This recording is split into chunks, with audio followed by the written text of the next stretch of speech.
Hello and welcome again to another episode of Leading from Alignment with our good friend, John Opalewski. How are you today, John? Jim, I'm better because I'm spending time with you. Good. I'm a little concerned, I'll be honest with you, outset of this one, because about 4 feet from me, I have a bulldog who is sound asleep. And if you ever hear snoring during one of these podcasts, you'll know that that is not our audience. That's not an opinion. That's not a soundtrack. That's my 75-pound obese special needs dog that's laying next to me. And there's no way to make her stop. So if you hear snoring, that's the reason why. I'm sound. I'm sorry. I'm wide awake. John is wide awake. So today is episode number 79, Perils of Success. Boy, it seems like an odd thing to talk about after the year we've been through. But in this last year, there has either been tremendous growth or tremendous constriction. That seems to be the norm. Either people were positioned well and they pivoted quickly and have become the place where everybody's on their way to or going there, tremendous growth, or it's been a very difficult season where you haven't seen half your congregation for a long time. So this is timely as people are coming back out of COVID. There's going to be some people that see some tremendous explosions. I dare say some congregations will be doubling in this next calendar year. So what people don't understand is success is probably one of the most dangerous places for a pastor, and you've experienced.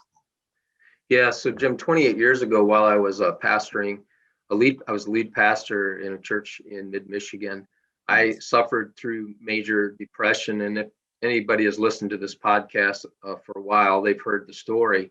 I was pastoring a growing church. We had been there for approximately, a little over 4 years at that time. And that fourth year was the best year that we had up to that point. We had more people give their life to Jesus that year, get baptized in water, join the church than any year prior in our 4 years. The finances were amazingly well, healthy and strong. I was married to Laura, this beautiful young lady, and she's still beautiful. And we had 4 amazing young boys, healthy. We lived in a nice house. We had a pool. I mean, Jim, everything externally was just, we're hitting on all cylinders, right? It was outstanding. You succeeded. Yes, there was. Yes. So if you wanted, in my mind, that was success, right? Yeah. But on the inside, I was falling apart. Yeah. Emotionally. And it isn't it strange, that in a season of tremendous growth and blessing, I was on the edge of suicide. Yeah. And how can that be? It's funny. I can explain it, and you can too. It seems counterintuitive, but I've said to my congregation many times, I've said things like, "Oh, all you want is a big church." I said, "You know what? The only problems I have are you. So why would I want more of you?" More of you literally means more problems. It doesn't mean more success. And I lived too long to realize, to delude myself into believing that if I have more people than I did last year, somehow I'm happier. I'm really not. The weight. If you're a farmer and you farm 10 acres and it feeds your family, great. If you're a farmer and you farm 1,000 acres, certainly there's a difference between the weight of that, the complexities of that, the risk every year as you put those seeds in the ground. This is right. Success in ministry being measured improperly can lead to all sorts of distress, can it? Correct.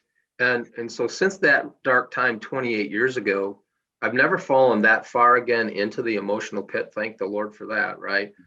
But there have been 3 distinct occasions since then where depression was knocking at my door again. Right. And interestingly enough, all 3 times happened during stretches of significant growth and momentum in either my marketplace work or ministry work. Yes. So I like to watch trends, I like to observe.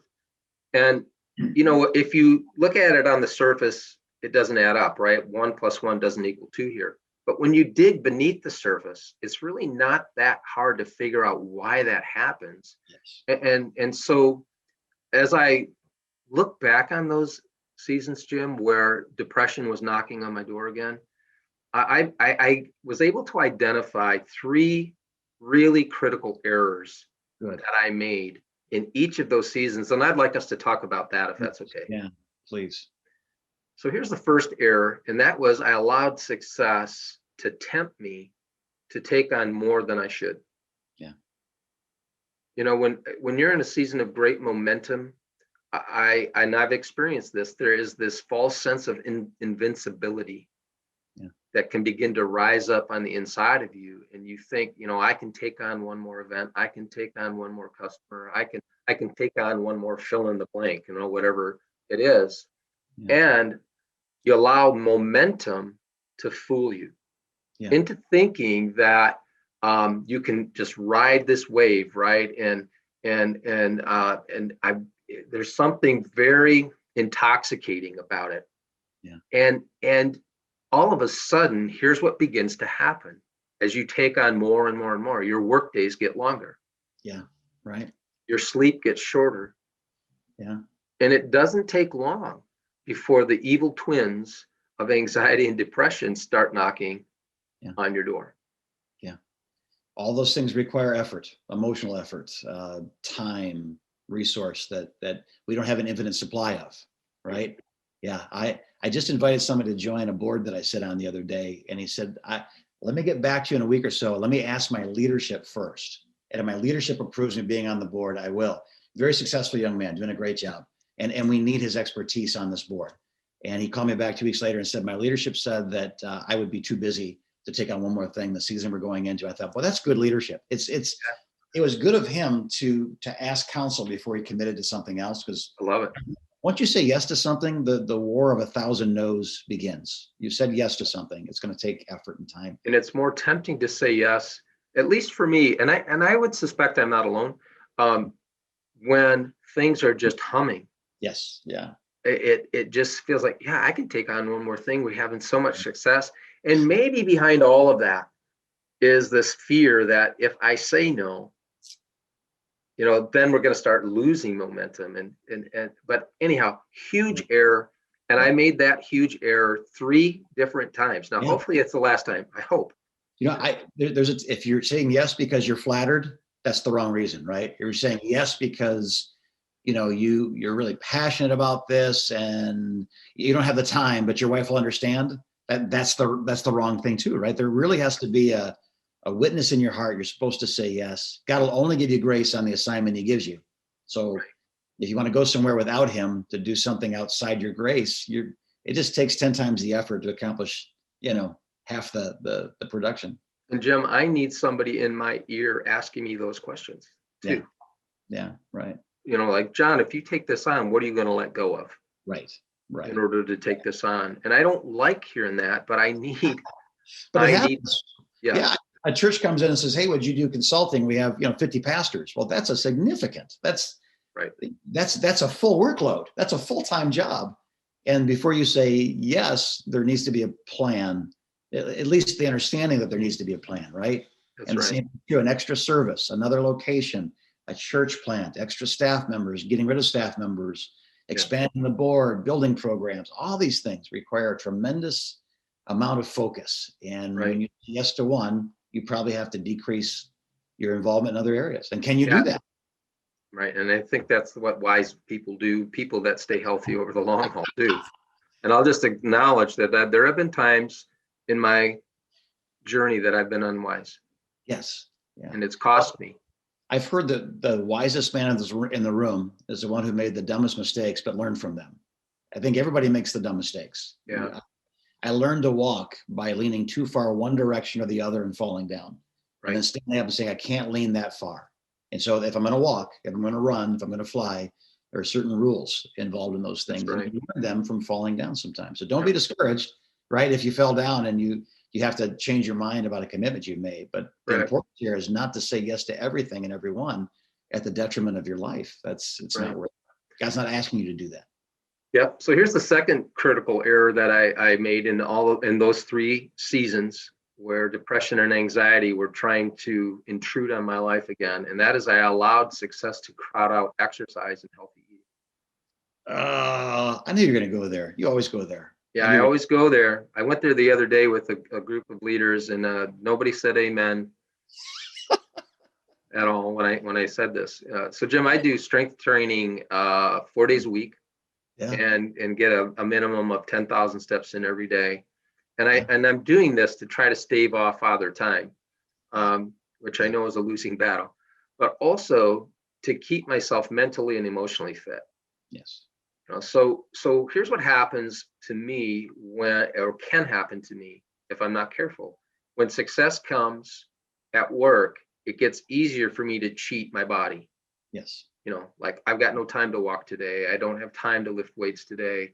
And because our work schedule starts to get out of control, because we're growing in the work we're doing, we often eat at odd times. And too much. Attempt to consume, food that's not healthy for us, and eat ice cream to combat our stress. Yeah. I believe that exercise and diet and proper diet are garrisons against anxiety and depression. Yeah. Say that again, because I know by saying it a second time, someone who didn't hear it the first time needs to hear it. Yeah, exercise and proper diet are garrisons against anxiety and depression. They're every bit as effective as medicine, and I'm pro medicine, so don't take that the wrong way. Yeah. They're every bit as effective. They're part of an overall game plan, Jim, to protect yourself against that. So if you're not exercising over a period of time, you're not eating properly over a period of time, and there's a lot of stress happening because of growth. Yes. Many, many times you will find yourself in a place where anxiety is starting to come at you, and depression is starting to come at you. And that's not just my experience. Scientific research is proving this over and over again, the positive impact of these two things, exercise and proper eating, on our mental and emotional well-being. Yeah. If you were to throw in exercise, proper eating, and proper rest, you think that's like almost bulletproofs people? I mean, unless there's a legitimate chemical imbalance, you know what I mean? Unless it's because not all. I wouldn't say bulletproofs, because I'm afraid to use that word. Right. I think it minimizes it. It decreases the risk significantly. That's the thing. This time of year, especially, it's been a long, cold, dark winter. Right. And we haven't had a lot of vitamin D. So simple things like a vitamin supplement, exercise, drinking enough water. But I think the other thing too, John, that you brought out is exercise. It does change your physiology. And that's just your physique, your physiology, the way your brain functions, new brain cells being developed, stem cells are activated, endorphins. So I get an endorphin from a bowl of ice cream. I get an endorphin from a vigorous walk. They're both endorphins, but one's hurting me and one's helping me. And I think and we have to schedule this, right? It won't just happen. This is the appointment. Someone says, "Hey, I need to talk to you Tuesday. Do you have any time?" If you have exercise and proper diet put in there, you don't break that appointment for the other appointment. No, you set appointments with yourself here. Again, when your organization is growing, it's very tempting to delegitimize the importance of this. Let's jump into the third one real quick, Jim, because I know we're starting to get toward our time here. Here's the third error. I allowed success to put friendship on the back burner. Healthy friendships are a lifeline to us, and their impact on our mental and emotional fitness cannot be overstated. The same group of leaders I was with a couple of days ago this week, I said to them, there is no pill for loneliness. Wow. Yeah. We should figure out the Chinese characters of that statement and tattoo them on our arms as pastors. That's I'll let you go first. Yeah. But there is no pill. There is no substitute for replenishing relationships. And Jim, we've talked about Genesis 2:18 ad nauseum in this podcast over the last months, that God said about Adam, it is not good for the man to be alone. And if we're not careful, success can fight against our need to intentionally nurture those friendships we need to thrive. And listen, 66% of lead pastors have no deep friendships. Wow, what a setup. Oh my word, Jim. I would dare say don't have an exercise routine and don't have a diet regimen either. Would you say that's? Yeah, I don't know what the percentage would be in those areas, but I know that a lot of them don't have those things. Yeah. So success, Jim, we're not anti-success here, No. but it comes with these hidden landmines. Right. And in times of growth and momentum, I just want those guys and gals who are leading something that we care deeply about to beware. Right. You're going to be tempted to overcommit in terms of your schedule and undercommit in terms of caring for yourself. That's it. Yeah. And long term, that sets you up to make really bad decisions down the road. So, Jim, we want our listeners to reach their full potential professionally, but not at the expense of their personal life. Right. Yeah. Burning out versus burning on, right? Having the right measure of flame that's sustainable. And I would say this too, if you do experience some measure of success, we can help as well. Like Converge doesn't just help people figure out how to go through difficult times, but how to go through excellent times as well. Because having been through it ourselves, we have that knowledge. I committed. The yellow lights were blinking on my dashboard, warning me that, and then it became red and the engine stopped. And it takes a lot less effort to maintain a human body, soul, and spirit than it does to recover one that's been damaged to the place of depression and anxiety. That's correct. Yeah. Thanks, John. If someone needed to talk to you about this, and again, I think if there's one thing that you are an expert on, not just because of research and the hours you spend helping people, but your own story. It's you know the way out of this hole. I do. You know how not to fall into it. How would somebody have that conversation with you? What would it take to get a phone call with you? The simplest way, Jim, is just to go to our website, convergecoach.com, and we have a link there that just says contact. And if you click on that link, you can you can reach out to us by filling out that form, clicking submit, and that doesn't obligate you to us at all, but it will give you 30 minutes for free. We won't charge you. And just to kind of triage with you a little bit and see where you are and begin a conversation. And that journey might be all you do with us. We might refer you to somebody else who can help you better than we can. But just want to encourage you, if you're in that spot, depression and anxiety are too heavy of a burden for you to carry by yourself. You need somebody you can trust, who's safe, who can and who's competent to help you.